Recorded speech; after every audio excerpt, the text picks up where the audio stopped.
Kajian Kitab.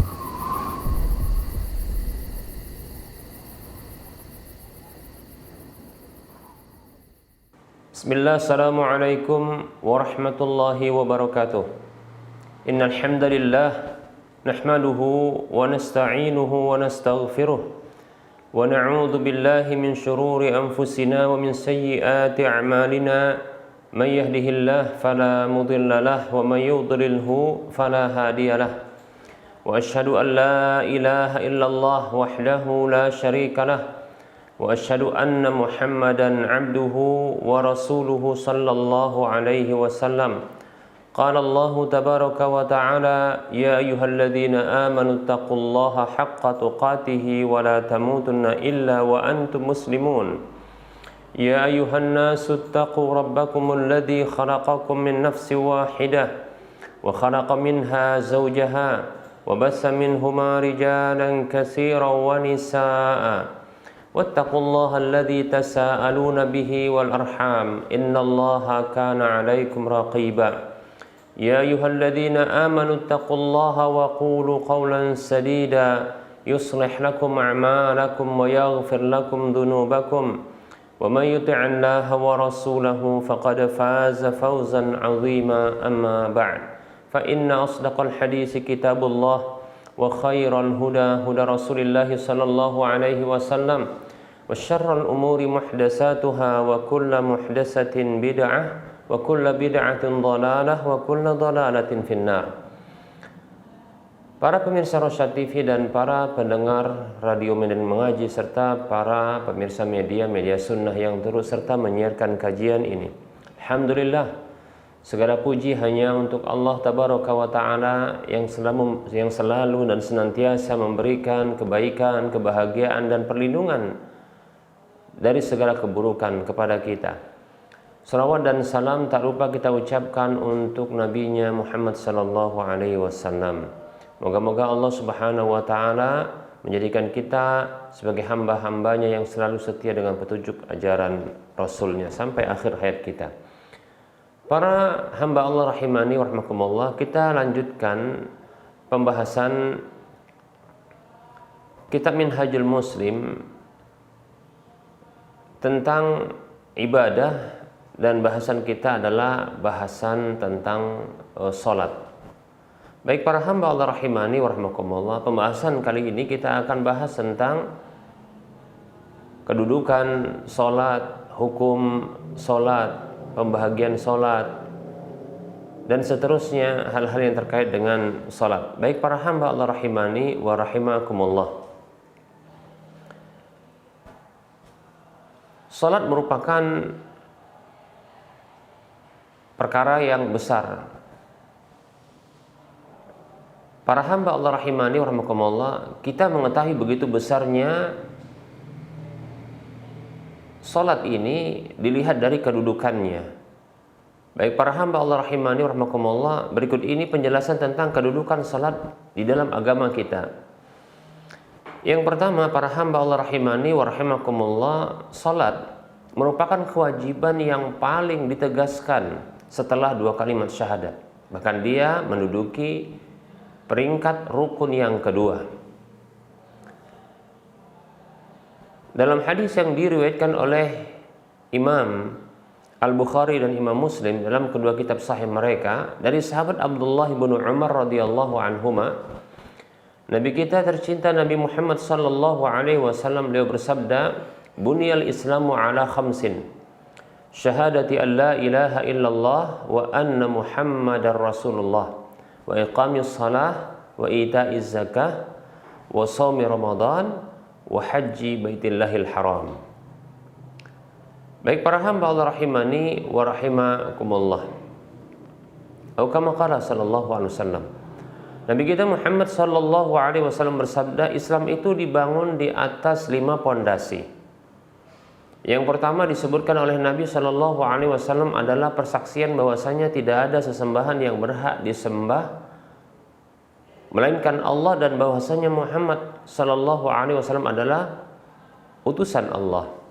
Yang kedua, beliau menyebutkan mendirikan salat. Ini dia, ya, rukun yang paling ditegaskan kewajiban yang paling ditekankan di dalam agama kita, dari kewajiban-kewajiban yang Allah wajibkan kepada para hamba, ya. Bahkan ini rukun yang kedua, ya. Kemudian berikutnya membayar zakat, itu yang ketiga. Yang keempat disebutkan kemudian berpuasa di bulan Ramadan. Yang kelima adalah berhaji ke Baitullah, tanah haram. Baik para hamba Allah rahimani wa rahimakumullah. Nah, ini kedudukan yang besar, yang penting dalam Islam. Baik para hamba Allah rahimani wa rahimakumullah. Hal berikutnya yang menunjukkan tingginya kedudukan salat ini dalam agama kita,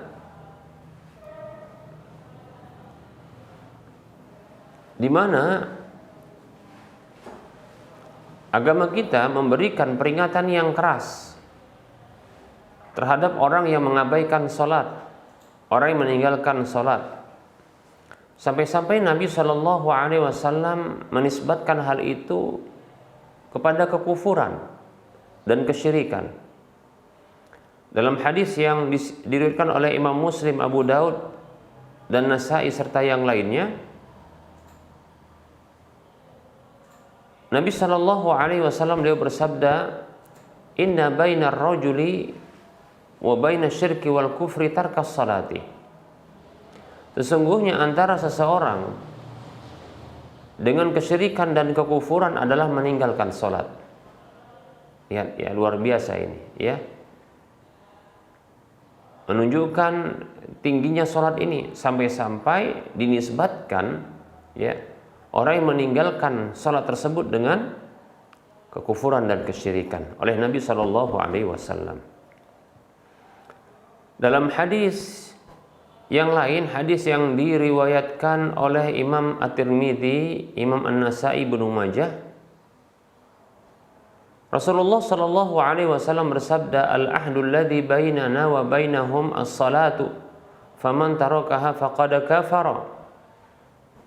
Kata Nabi Shallallahu Alaihi Wasallam, sesuatu yang diketahui yang menjadi pembeda antara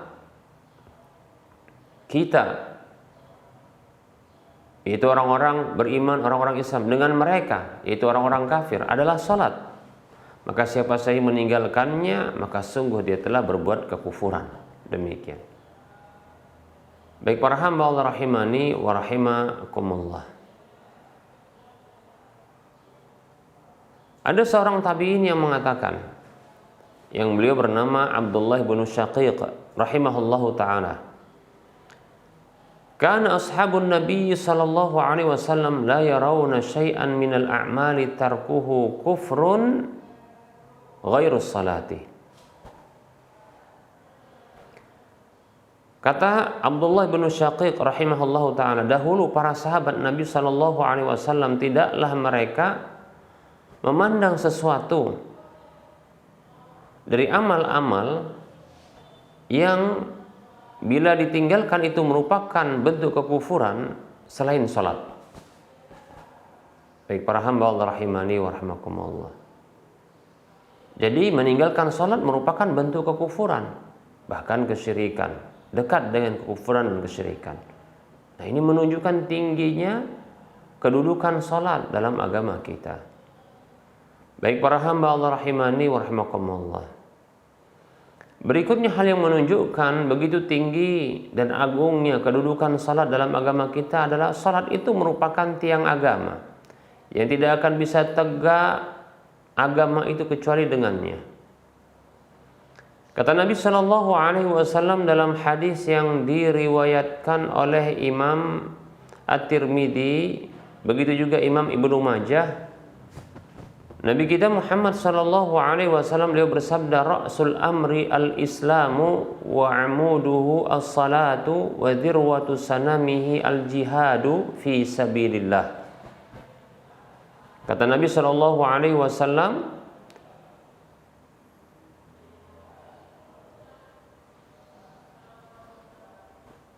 pangkal segala urusan adalah Islam. Ya tentu, ya. Urusan kita agar bisa diterima oleh Allah Subhanahu wa taala setiap kebaikan dari kita, maka Islam dulu, ya. Wa amuduhu as-salatu, tiangnya adalah salat. Tiang adalah salat, tiangnya adalah salat. Dan puncak dari Islam itu adalah jihad fi sabilillah. Baik para hamba Allah rahimani wa rahmakumullah. Pondasi, ya, pangkal itu Islam. Yang tidak akan dianggap sebuah kebaikan tanpa Islam.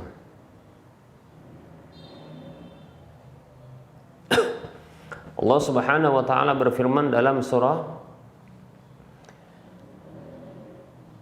Ali Imran ayat 85, Allah katakan, a'udzu billahi minasyaitonir rajim, wa may yabtaghi ghairal islami dinan fala yuqbala minhu wa huwa fil akhirati minal khasirin.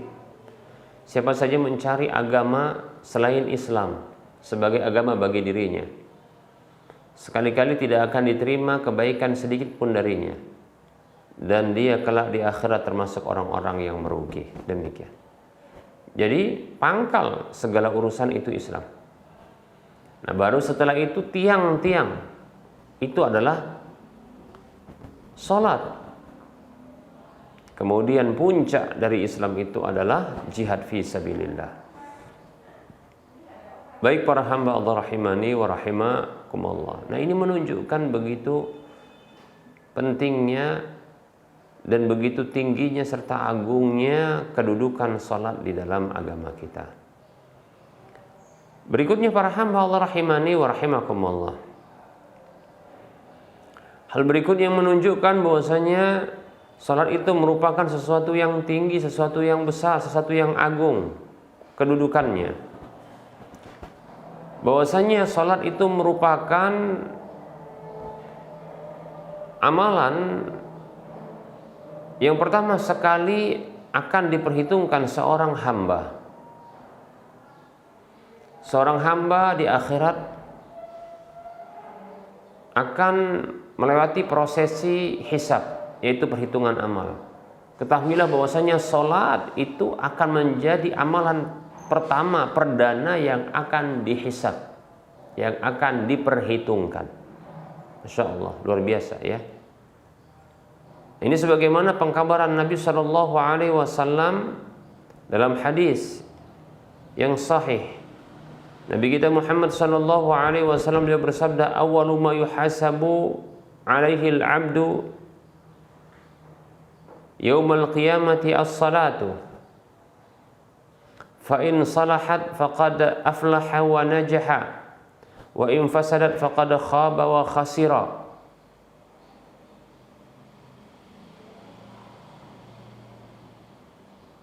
Baik para hamba Allah rahimani wa rahimakumullah. Rasulullah Shallallahu Alaihi Wasallam dia bersabda yang artinya sesuatu yang pertama sekali diperhitungkan atasnya seorang hamba pada hari kiamat kelak adalah salat. Maka apabila bagus salatnya, maka sungguh dia telah beruntung dan selamat. Namun apabila rusak salatnya, maka sungguh dia telah buntung dan merugi.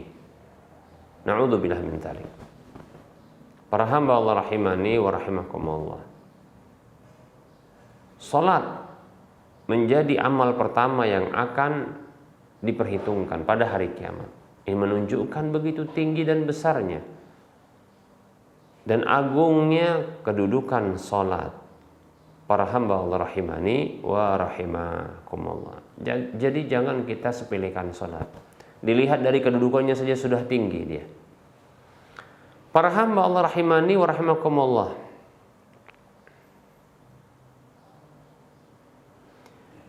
Berikutnya para hamba Allah rahimani wa rahimakumullah, sesuatu yang menunjukkan begitu tinggi dan agungnya kedudukan salat ini, bahkan bagi Nabi Shallallahu Alaihi Wasallam bahwasanya salat itu menjadi penyejuk mata Nabi Shallallahu Alaihi Wasallam dalam kehidupan beliau. di mana beliau sallallahu alaihi wasallam bila ada sesuatu yang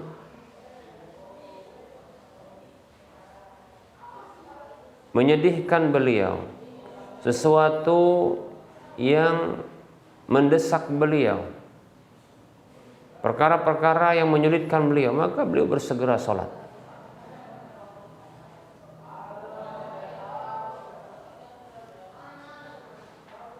Beliau adalah hamba Allah yang mempraktikkan firman Allah Subhanahu wa taala dalam surah Al-Baqarah, a'udzu billahi minasyaitonir rajim. Wasta'inu bis-sabri was-salah wa innaha lakabiratun illa 'alal khashi'in. Mohon pertolonganlah kepada Allah Subhanahu wa taala dengan sabar dan salat. Sesungguhnya dia itu sangatlah berat. Sungguh sangatlah berat kecuali bagi orang-orang yang khusyuk. Baik para hamba Allah rahimani wa rahimakumullah.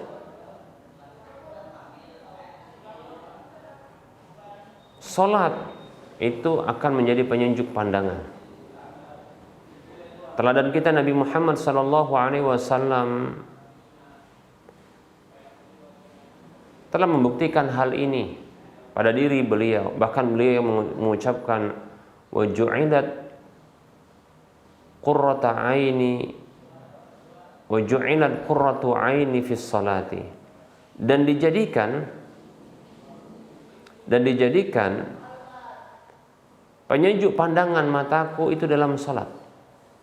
Atau bisa juga ya dikatakan wa ja'altu qurrata aini fis shalah, dan aku jadikan penyejuk pandangan mataku itu dalam salat. Baik para hamba Allah rahimani wa rahmakumullah. Nah, hendaknya kita demikian. Ya. Kita bersegera untuk salat. Kita bersegera untuk memenuhi panggilan Allah Subhanahu wa taala lewat lisan para muadzin yang mereka mengumandangkan adzan untuk salat. Penuhi panggilan tersebut. Dan salat ini menjadi penyejuk pandangan bagi Nabi dan orang-orang beriman sebagai pengikut para Nabi sallallahu alaihi wasallam. Salat ini sebagai penyejuk pandangan Nabi, dan bagi orang-orang yang beriman sebagai pengikut Nabi sallallahu alaihi wasallam.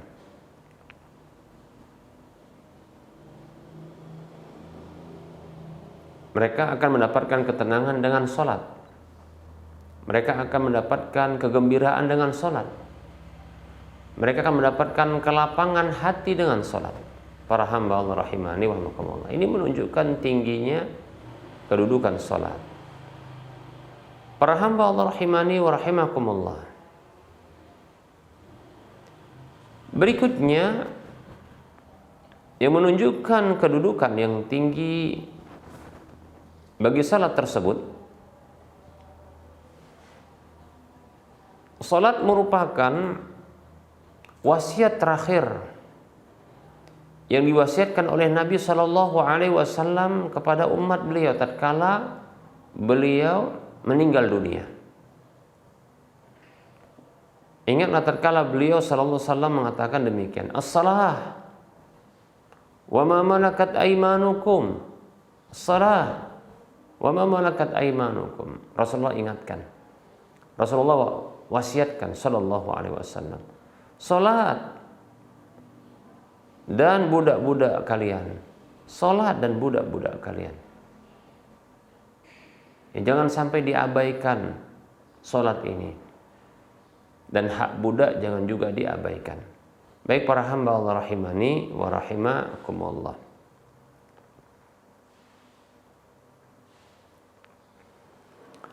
Hal berikutnya yang menunjukkan bahwa salat memiliki kedudukan yang tinggi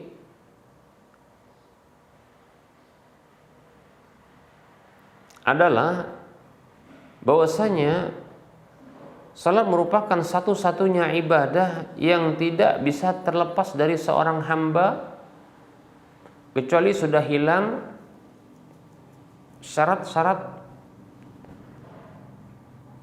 pembebanan syariat.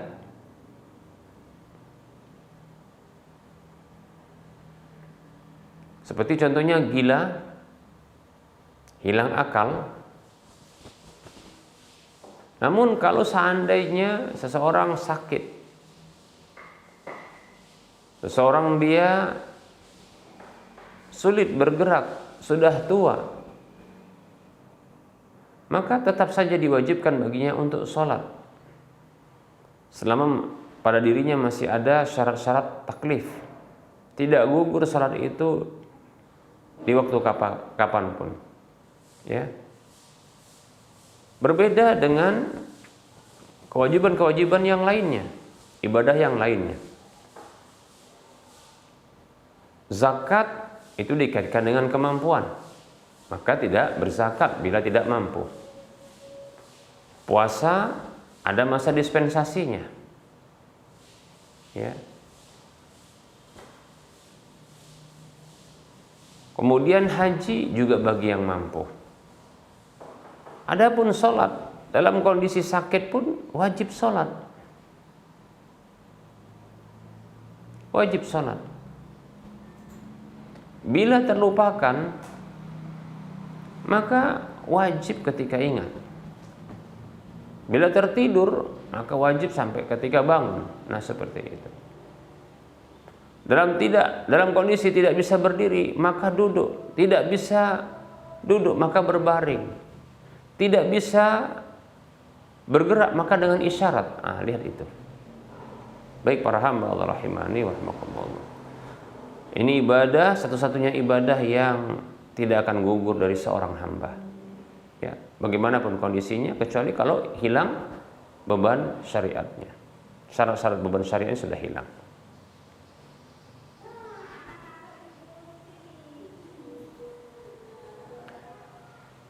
Di antara kedudukan yang tinggi dari salat tersebut, salat merupakan kewajiban yang dijemput oleh Nabi SAW ketika di malam Isra Mi'raj.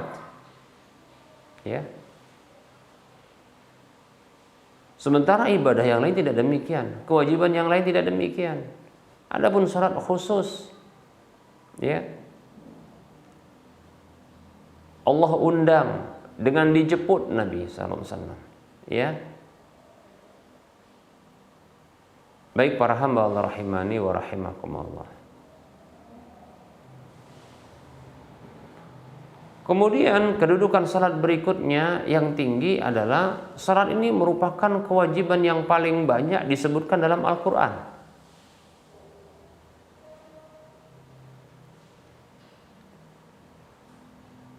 Kemudian para hamba Allah rahimani rahimakumullah, salat juga merupakan kewajiban yang pertama sekali yang Allah wajibkan kepada para hamba dari ibadah-ibadah yang ada. Kemudian salat ini merupakan kewajiban yang adanya 5 kali sehari semalam. Ya, berbeda dengan ibadah yang lainnya dan rukun yang lainnya. Baik para hamba Allah rahimani wa rahimakumullah, ya. Sedikit kita berbicara tentang macam-macam salat. Perlu diketahui bahwasanya salat ini ada 2 macam. Ada yang fardu, ada yang sunnat. Fardu pun terbagi menjadi 2. Ada namanya fardu ain, ada fardu kifayah. Ya. Fardu ain salat tersebut maka itu berlaku bagi setiap orang yang baligh dan berakal, baik laki ataupun perempuan, orang merdeka maupun hamba sahaya, seperti salat 5 waktu. Subuh, zuhur, asar, maghrib, isya. Subuh, zuhur, asar, maghrib, isya, 5 waktu.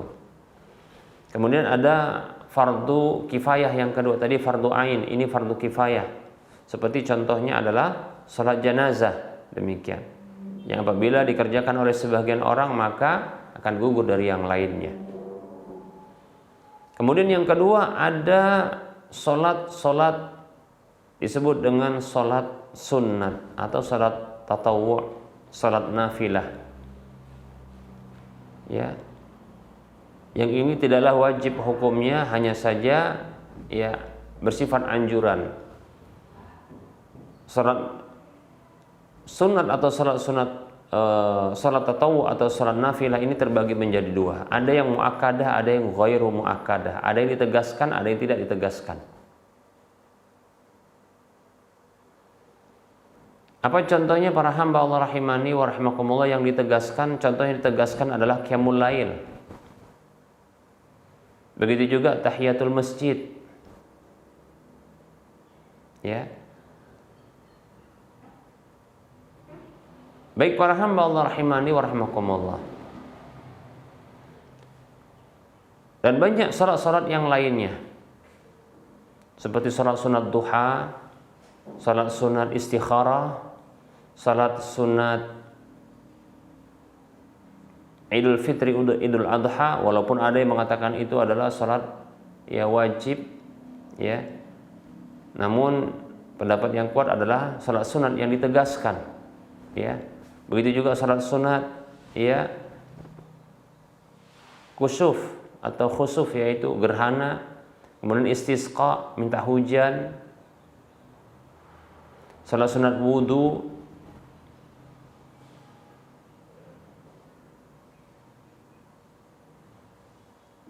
ada salat sunat witir, dan itu bagian dari qiyamul lail. Demikian. Baik para hamba Allah rahimani wa rahimakumullah. Ada pula salat sunat yang dia terbagi menjadi dua pula, yaitu salat yang dia muakkadah yang ditegaskan, ada yang ghairu muakkadah. Nah, itulah dia salat-salat yang dia mengiringi salat fardu yang disebut dengan salat sunat rawatib, yaitu salat sunat yang mengiringi ya salat fardu, baik itu sebelum dan setelah salat fardu. Salat sunat rawatib namanya. Yang muakkadah para hamba Allah rahimani wa rahimakumullah itu ada 10 menurut jumhur ulama. Adapun menurut ulama mazhab Hambali, Hanafi ada 12 demikian.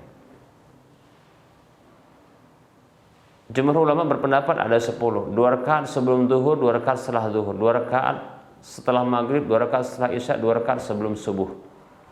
Adapun menurut ulama mazhab Hanafi ada 12. Tambahan 2 adalah ya 2 rakaat sebelum zuhur tambah lagi jadi 4. Sisanya sama, demikian. Baik para hamba Allah rahimani wa rahimakumullah. Adapun yang ghairu muakkadah yang tidak ditegaskan adalah salat sunat ya sebelum asar, sebelum maghrib, dan sebelum isya. Demikian para hamba Allah rahimani wa rahimakumullah. Adapun setelah asar maka ada larangan dari Nabi SAW yang kata beliau, la salata ba'dal asri hatta taghrubasy syamsu. Tidak ada salat asar, tidak ada salat ya setelah salat asar sampai tenggelam matahari. Baik para hamba Allah rahimani wa rahimakumullah. Ini sedikit gambaran ya pembahagian dan rinciannya tentang salat-salat sunat atau salat-salat tatawwu, salat-salat nafilah, nawafil. Para hamba Allah rahimani wa rahimakumullah, kita cukupkan untuk penyampaian materi. Insyaallah taala kita akan lanjutkan pada waktu mendatang terkait dengan ya hukum salat. Baik para hamba Allah rahimani wa rahimakumullah, kita buka sesi soal jawab.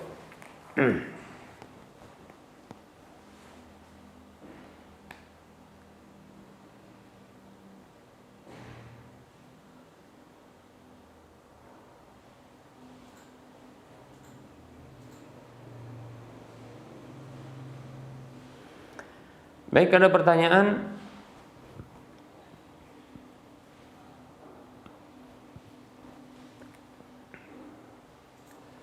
Mau nanya Ustadz,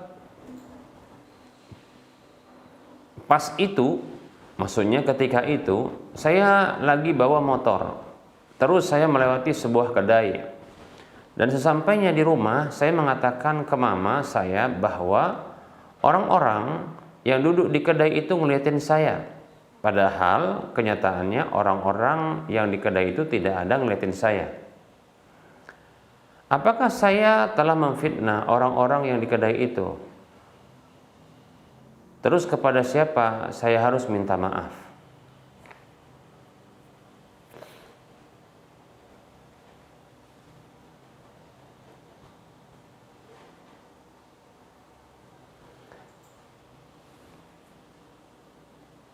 Bismillah.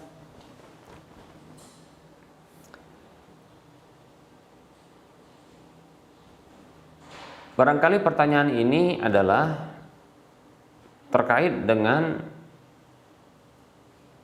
seorang wanita yang dilihati oleh laki-laki. Mungkin seperti itu ya. Jadi kelihatan baperan begitu ya. Lantas perasaan dilihat padahal barangkali tidak dilihat. Ya. Nah, apabila ini disampaikan kepada orang, maka wallahu taala alam, apakah ini merupakan bentuk fitnah ataukah tidak? Ya.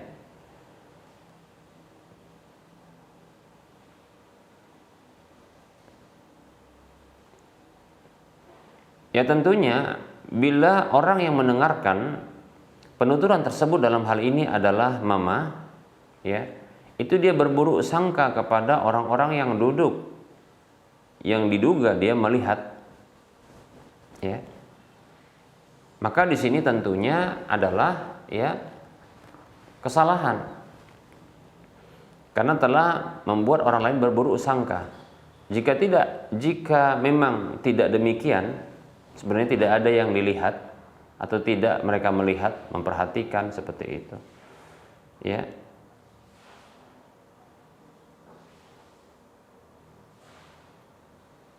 Maka di sini butuhnya untuk ya meluruskan kesalahpahaman mungkin yang ada dalam benak orang tua. Sampaikan bahwasanya ternyata mereka tidak memperhatikan, tidak melihat. Nah, seperti itu. Ya.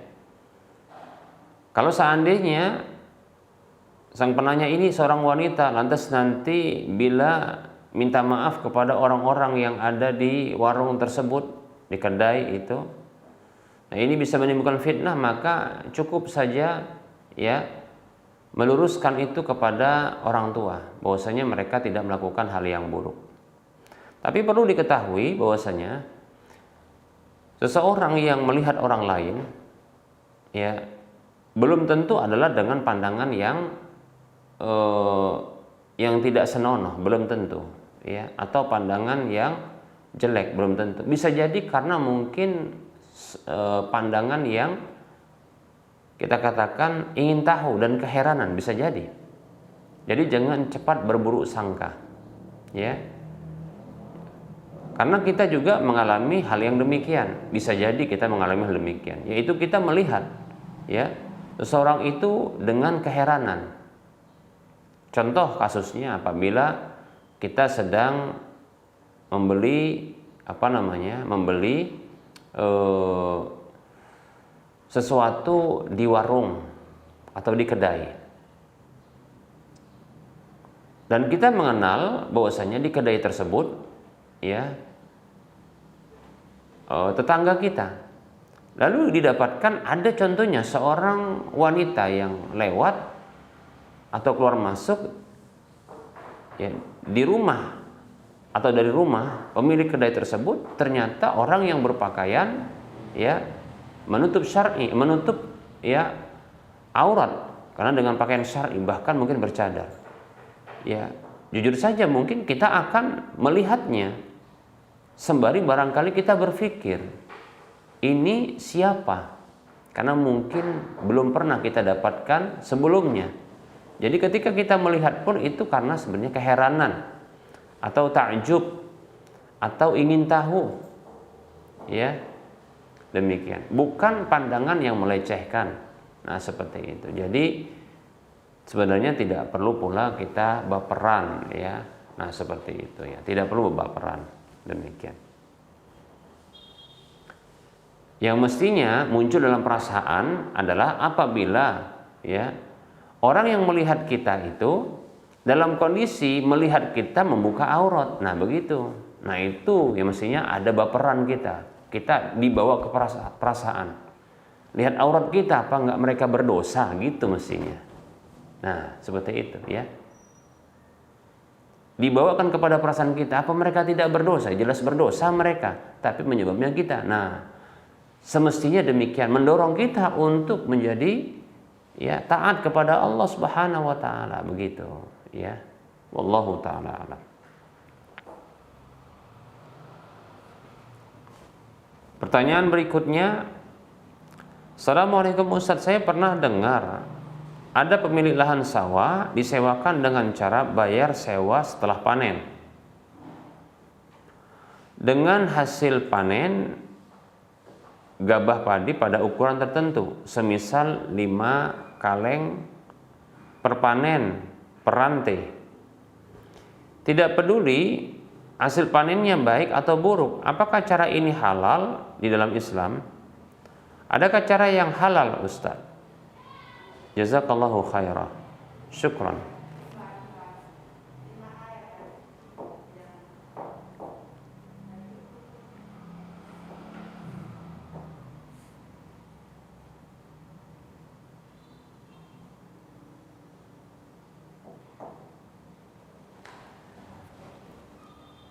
Bismillah. Waalaikumsalam warahmatullahi wabarakatuh. Sewa lahan yang disebut dalam bahasa fikih dengan qiraul ard, ya, sewa lahan, maka ini bisa berlaku dengan dua hal. Yang pertama adalah dengan dinar dan dirham, ya, yaitu alat tukar.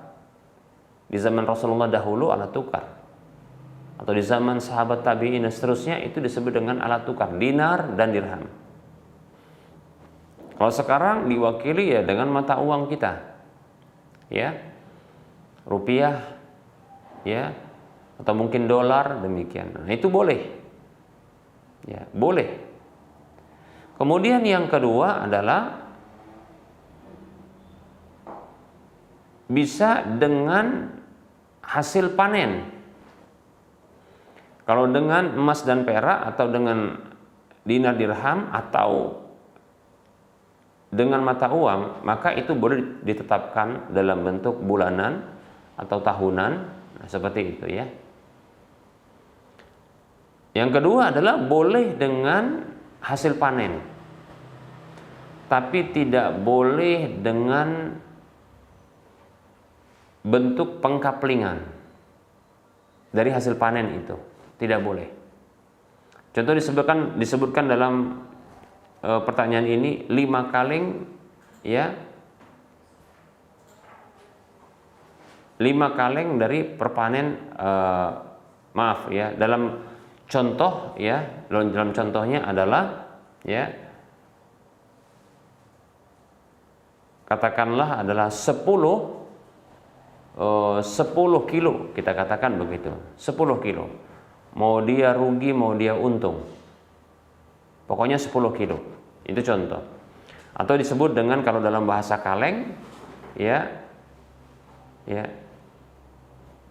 5 kaleng per panen per rantai, disebut begitu. Tanpa memperhatikan, ya, baik untung melimpah atau tidak melimpah, ya.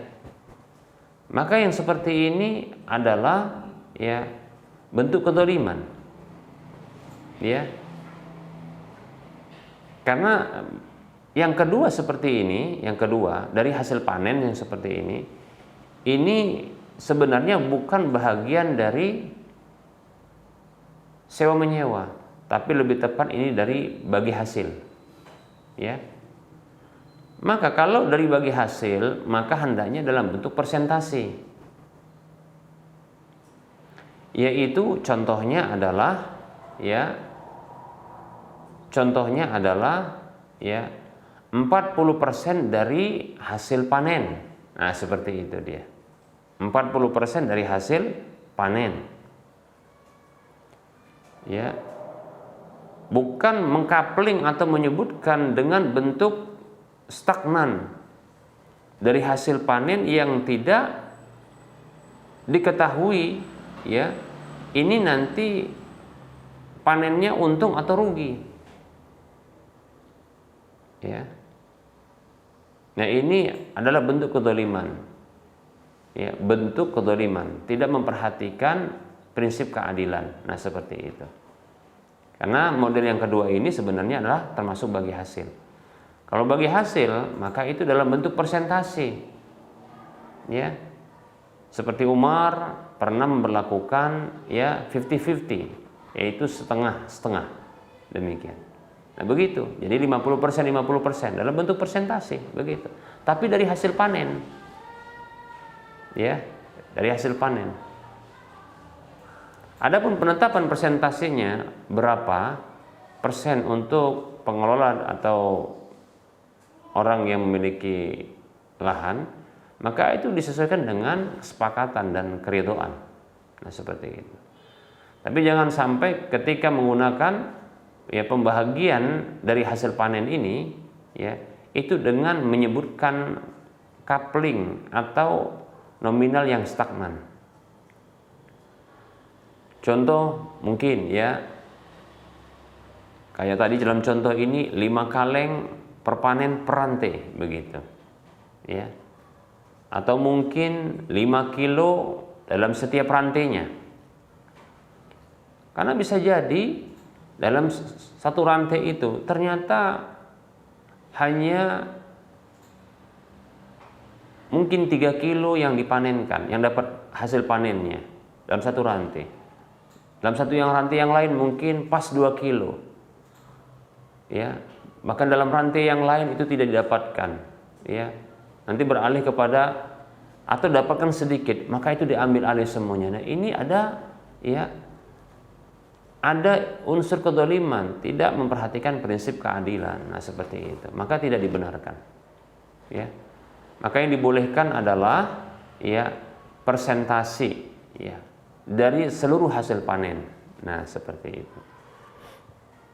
Makanya Nabi SAW itu pernah melarang model bagi hasil ya hasil panen, bagi hasil dalam pertanian ini atau perkebunan ini itu dengan mengkapling tempat. Ya. Bagi pengelola lahan contohnya adalah ditujukan bagian bawah, kemudian hasil panen bagian bawah, kemudian nanti bagi pemilik lahan itu bagian atas. Itu tidak boleh begitu. Kenapa? Karena bisa jadi nanti bagian bawah ini tidak panen. Ya. Yang bagian atas saja yang panen, atau sebaliknya, bagian bawah yang panen, bagian atas tidak panen. Nah, ini tidak adil yang seperti ini. Dilarang oleh Nabi SAW. Maka dibolehkan dia ketika dengan bentuk persentase, yang itu mengindahkan prinsip keadilan. Demikian ya. Wallahu ta'ala a'lam.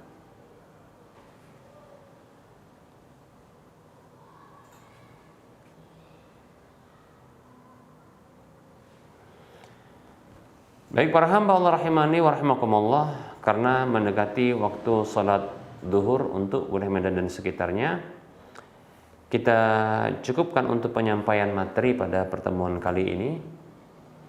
Dan tentunya dalam penyampaian materi ini banyak kekurangan dan kesalahan. Kebenaran itu datang dari Allah Subhanahu wa taala, maka ambillah dan terimalah. Adapun kekurangan dan kesalahan serta kekeliruan itu datang dari si pribadi bisikan syaitan, maka abaikan dan tinggalkan dan jangan lupa maafkan. Oleh karenanya saya minta maaf ya kepada para pemirsa dan para pendengar sekalian, dan kepada Allah saya mohon ampun.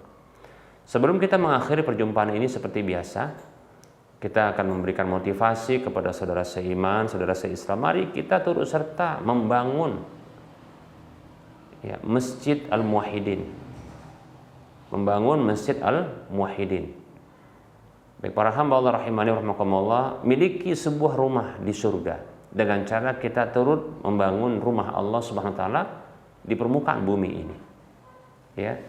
Belum lagi nanti amal ibadah yang dilakukan oleh kaum muslimin ya di masjid tersebut, maka akan mengalir pahalanya kepada kita. Ya. Terbangunnya sebuah fasilitas umum ya yang ini merupakan ya fisabilillah, maka itu saja sudah bernilai 700 kali lipatnya. Belum lagi ketika dimanfaatkan, maka ini akan terus mengalir pahalanya. Dan kita mendapatkan satu rumah di surga karena ini rumah Allah Subhanahu wa taala. Ayo miliki ya kesempatan yang barangkali sulit untuk datang dua kali ya. Untuk tahap pertama kita membutuhkan 4 miliar ya kalau tidak salah seperti itu. Ya. Maka mari kita turut serta ya dalam pembangunan Masjid Al-Muwahhidin untuk wilayah Medan dan sekitarnya. Silakan transfer ke nomor rekening Bank Syariah Indonesia di nomor 71274855555 atas nama Yayasan Lajnah Dakwah Medan, kode bank 451. Semoga Anda termotivasi dan semoga bermanfaat. Mohon maaf atas segala kekurangan, kita ketemu lagi di lain kesempatan. Wassallallahu ala Muhammad wa ala alihi wa ashabihi ajma'in. Subhanakallahumma wa bihamdika asyhadu an la ilaha illa anta astaghfiruka wa atubu ilaika walhamdulillahirabbil alamin. Wassalamualaikum warahmatullahi wabarakatuh.